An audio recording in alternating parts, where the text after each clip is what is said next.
Ini masih tentang Syekh Abdul Qadir Al-Jailani, seorang sufi kekasih Allah. Syekh Abdul Qadir selain dikenal sebagai ulama besar, wali agung, dan tentu saja seorang sufi.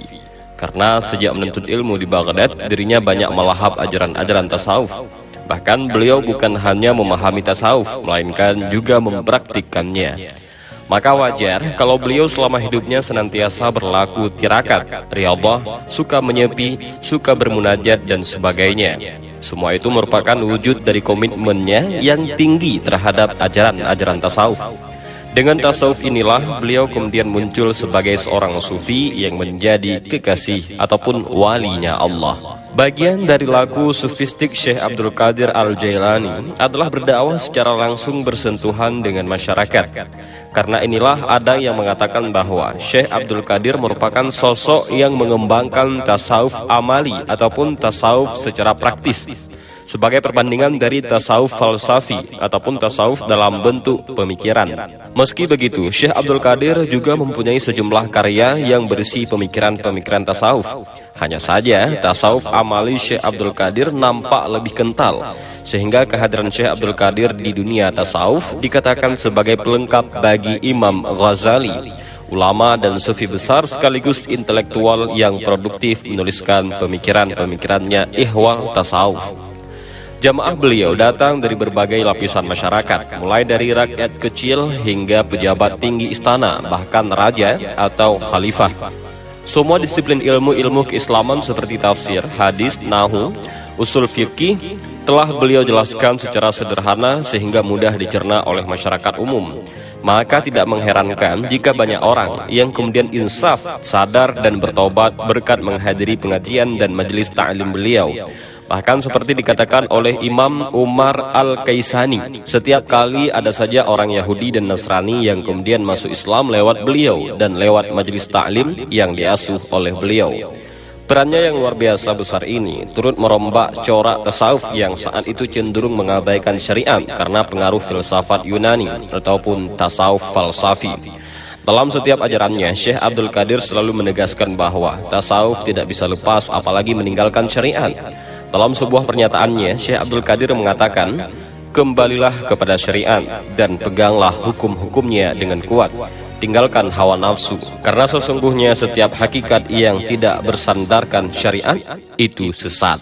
Apa yang disebut sebagai sufi atau ahli tasawuf menurut Syekh Abdul Qadir adalah mereka yang membersihkan rohani dan dunia batinnya dengan nur ma'rifat dan tauhid. Dengan kata lain, bahwa sufi merupakan orang-orang yang banyak tinggal di emperan Masjid Nabawi, atau karena mereka yang suka menggunakan kain wol ataupun suf sebagai simbol dirinya orang tak tertarik dengan kemegahan dunia. Syekh Abdul Qadir mempunyai pandangan yang demikian terhadap sufi karena dengan merujuk terhadap tafsir Al-Majma' dikatakan bahwa sudah selayaknya seorang sufi atau para ahli zuhud memakai dan menggunakan segala sesuatu yang kasar dalam pakaian, makanan dan minuman. Lalu seorang ma'rifat memakai segala sesuatu yang lembut. Selain itu, menempatkan manusia sesuai dengan kedudukan mereka, termasuk berdasarkan pada ajaran-ajaran sunnah, supaya tindakan tidak melampaui batas, sebab mereka berada pada satu tingkat dalam makam keesaan.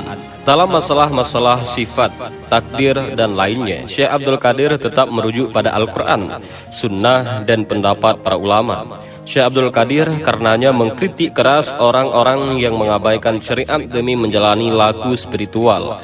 Syekh Abdul Qadir dikenal sebagai seorang alim yang sufi. Beliau juga adalah seorang ulama besar yang juga dikenal sebagai pendiri sekaligus penyebar salah satu tarekat terbesar di dunia, tarekat Qadariyah. Karena itu wajar kalau nama beliau banyak disanjung oleh banyak kaum muslimin sebagai bentuk kecintaan mereka kepada beliau.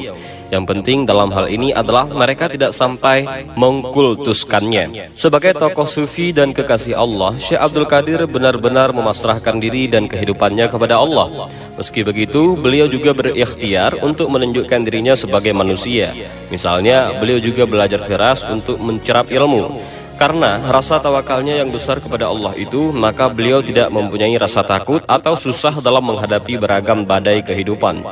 Seorang yang benar-benar tawakal kepada Allah, kata Syekh Abdul Qadir, mempunyai 3 tanda. Pertama, ia tidak takut ataupun mengharapkan sesuatu kepada yang selain Allah. Kedua, hatinya tetap tenang dan bening, baik di saat dirinya membutuhkan sesuatu ataupun di saat kebutuhannya itu telah terpenuhi. Ketiga, hatinya tidak pernah terganggu meski berada dalam situasi yang paling mengerikan sekalipun. Dikisahkan bahwa suatu ketika beliau sedang mengisi pengajian di sebuah majelis dan tiba-tiba saja jatuh seekor ular berbisa yang sangat besar di atas tubuhnya sehingga membuat para hadirin menjadi panik. Ular itu membelit Syekh Abdul Qadir, lalu masuk ke lengan bajunya dan keluar lewat lengan baju yang lainnya. Sedangkan beliau tetap tenang dan tak gentar sedikit pun. Bahkan beliau tak menghentikan ceramahnya. Ini membuktikan bahwa Syekh Abdul Qadir Jailani benar-benar seorang yang tawakal dan memiliki karamah. Ibnu Rajab juga berkata, Syekh Abdul Qadir Al-Jailani memiliki pendapat yang bagus dalam masalah tauhid, sifat-sifat Allah, takdir, dan ilmu-ilmu ma'rifat yang sesuai dengan sunnah. Beliau memiliki kitab Al-Ghunyah li Talibi Tariqil Haqq, kitab yang terkenal. Beliau juga mempunyai kitab Futuhul Ghaib. Murid-muridnya mengumpulkan perkara-perkara yang banyak berkaitan dengan nasihat dari majelis-majelis beliau dalam masalah-masalah sifat, takdir, dan lainnya. Ia berpegang pada sunnah. Dimensi rohani atau spiritual oleh Syekh Abdul Qadir diharuskan untuk mewarnai kehidupan sehari-hari umat Islam. Hal ini misalnya dalam penyambutan bulan Ramadan atau bulan puasa.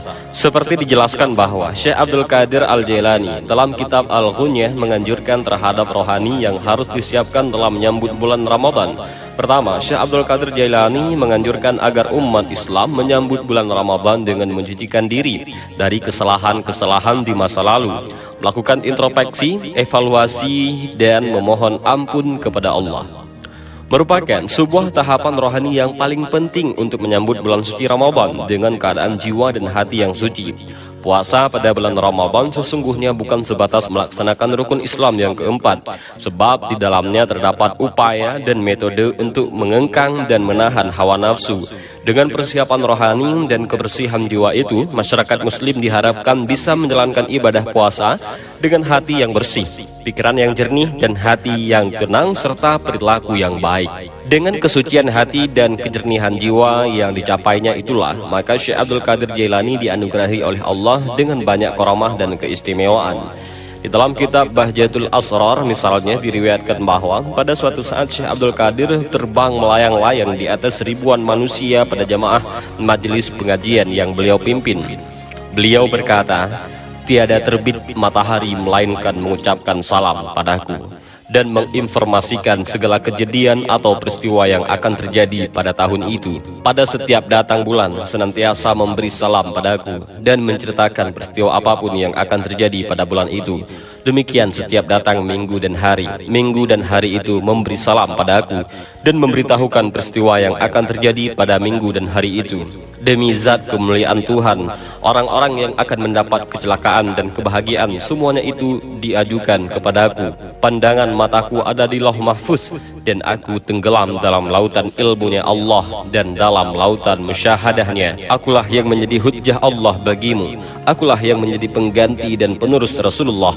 Akulah yang menjadi pewarisnya di bumi. Manusia ada gurunya, malaikat ada gurunya, demikian pula jin ada gurunya, dan aku adalah guru semuanya." Namun, karamah-karamah seperti ini sesungguhnya tidak perlu ditekankan oleh Syekh Abdul Qadir sendiri, terutama dalam tasawuf. Sebab dalam dunia tasawuf yang lebih diutamakan oleh Syekh Abdul Qadir adalah seorang bisa mempunyai jiwa dan hati yang bersih sehingga mampu menerima cahaya atau pencerahan dari Allah Subhanahu wa taala dan bisa berbuat baik dengan sesama hamba di muka bumi. Dengan jiwa dan hati yang bersih inilah seorang muslim bisa melakukan hubungan dengan Allah, yaitu hablum minallah, dengan hubungan sesama manusia, yaitu hablum minannas, dengan baik dan benar.